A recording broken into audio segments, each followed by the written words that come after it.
They say I was born beneath banners and stars, cradled in the hush of destiny, wrapped in velvet expectations not of my choosing. Yet all the splendor surrounding me could never mute the quietest truths of my heart. There are days when I feel more story than self, a tale told in every newspaper, a symbol before a soul. I walk through marbled halls with grace taught and inherited, offering smiles like silk gloves, always gentle, always proper. But then come moments brief and fleeting, when my eyes find yours across a sea of faces, a glance, a breath, and I remember I am not only my title. There is something sacred in that stolen moment, something that even crowns cannot contain, and in those seconds, I am not Leonor the princess. I am simply a girl with a heartbeat that forgets to follow royal rhythm. It is in these quiet encounters that I learn the language of longing. You do not speak to me, not aloud, yet I hear you. There is poetry in the way your eyes pause on mine, just long enough to kindle 1,000 whispered verses. How strange, how wonderfully human to feel so much in so little. The court might call it scandal, history might deny it, but I would bottle these stolen glances like perfume, wear them close to my skin. I have danced in ballrooms, lit by crystal and power, heard my name echo through grand applause, and yet nothing rivals the electricity of your gaze brushing mine. It is the kind of thrill no diplomacy prepares me for, and so I guard it, nurture it, this secret flame between us. Perhaps you do not know what you've done to me, or perhaps you do, and are just as bound by silence. We are actors on a stage with golden walls, reciting lines inherited from centuries of kings and queens.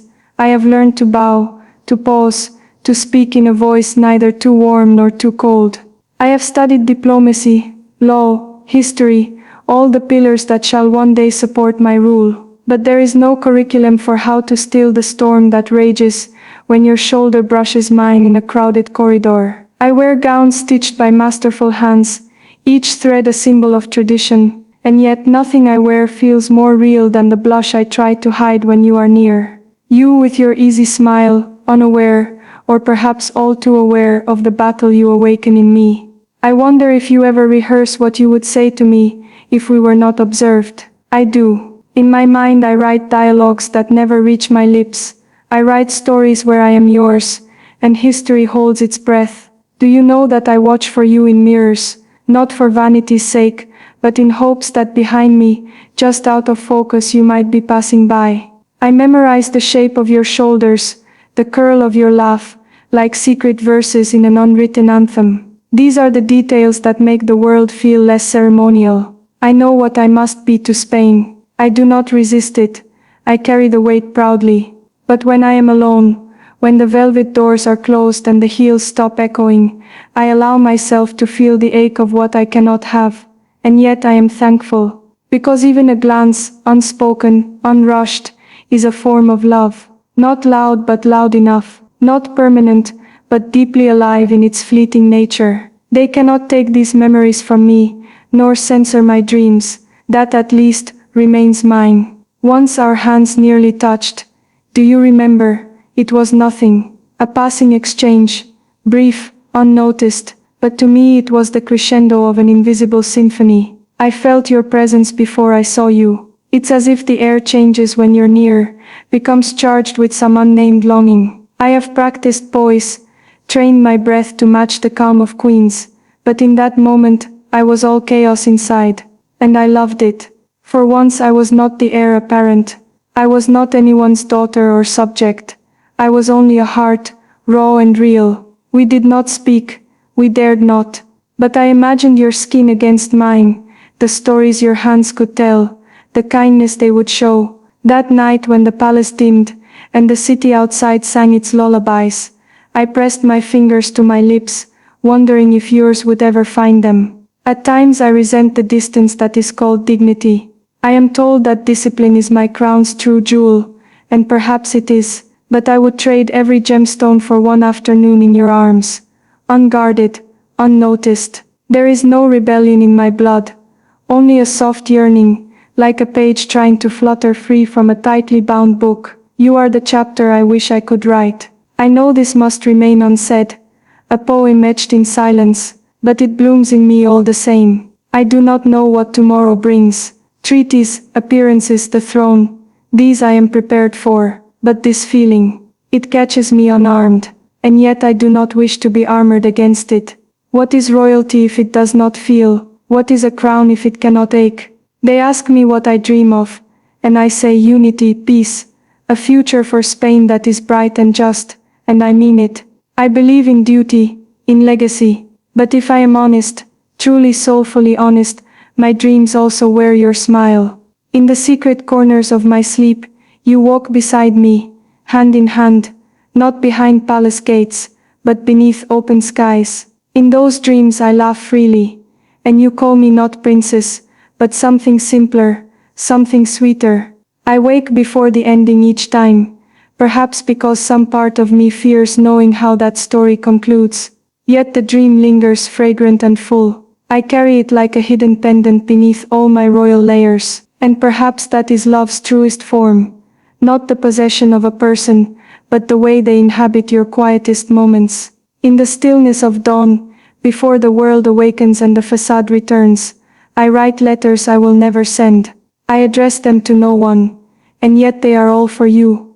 I seal them with breath, not wax, and hide them where even my thoughts might forget. In these letters I say the words I cannot say aloud. I tell you how your nearness shifts my universe, how you are the gentle rebellion I never saw coming. I describe how each encounter, though brief, changes me in ways the world cannot chart.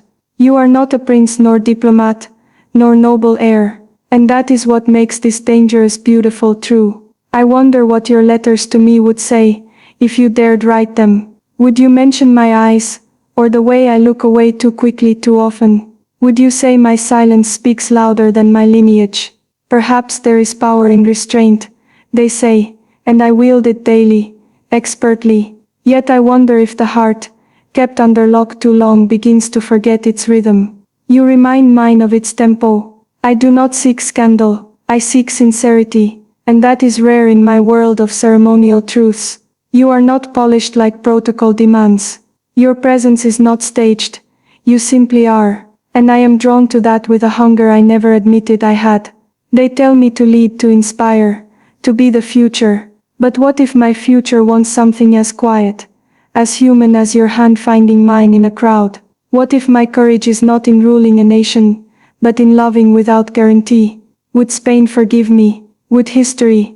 Even now as I sit beneath chandeliers, and read from scrolls of statecraft, I feel your gaze like a breeze at my back. I do not turn, I do not smile, but I feel it, and that is enough for now. I imagine you watching, not the role I play but the girl beneath it. I wonder if you know the effort it takes, not to look for you in every audience, not to soften my voice when I think you're near. I know my name will fill textbooks, but it is yours I would write in the margins, not for the world to see but for myself. Love, when forbidden, becomes sacred in its secrecy, and perhaps that is why I will always treasure these stolen glances, more than any crown I will inherit. The world will remember me for treaties, for speeches, for moments under national banners. But if I could choose one memory to keep after all else fades, it would be the moment our eyes met and lingered, defying centuries. That single, unremarkable, miraculous second where everything we are and are not passed between us in silence. I do not need more than that to know this was real. Not every love is meant to be lived, some are meant to be remembered, cherished in quiet corners of the heart. And you are my cherished ache. If I must lead with strength, let it be a strength born of love that never asked to be more than what it was, fleeting, fragile and full. Like a glance, stolen but unforgettable,